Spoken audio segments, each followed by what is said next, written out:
kawawa naman yung isang delivery rider, isang lalamove rider na nakulong sa isang probinsya o sa probinsya na Quezon. Parang setup ang dating tuloy. Kaya yan po mga kaibigan, tinulungan ni Colonel Busita o ni retired Colonel Busita. At sinabi niya na mali yung panguhuli doon sa delivery rider. Kasi nga naman dahil lalamove siya ay kumuha lamang ng booking. Siya ay kumuha lang ng booking. Dahil nakita niya ng booking, kinuha niya to at i-deliver niya yung Avon from Cavite papunta sa Quezon.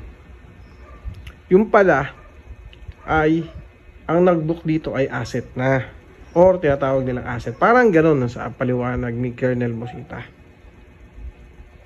At pagdating doon sa pick-up point, police na po yung kaharap ng delivery rider. Kaya ito pong delivery rider ay nahuli at kinulong mismo doon sa presinto nila. At nagkaroon po ng demanda para dito. Ito po ay sinakuluhan ni Colonel Busita. Sinama po niya yung PAW at iba pa pong opisyalis. Ngayon sa paliwanag po nila na may pagkakamali daw yung pulis na humuli dito. So sa madaling salita mga kaibigan, ay tinulungan at binigyan ng suportang pinansyal ni Congressman Colonel Busita.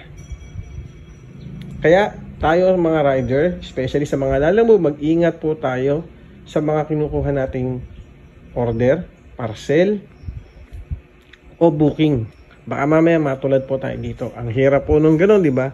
Lumalaban tayo ng patas, pero pagdating sa dulo ay hindi po tayo nabibigyan ng magandang serbisyo. Kawawa po talaga ang mga rider at mga inosenteng tao na walang alam sa batas.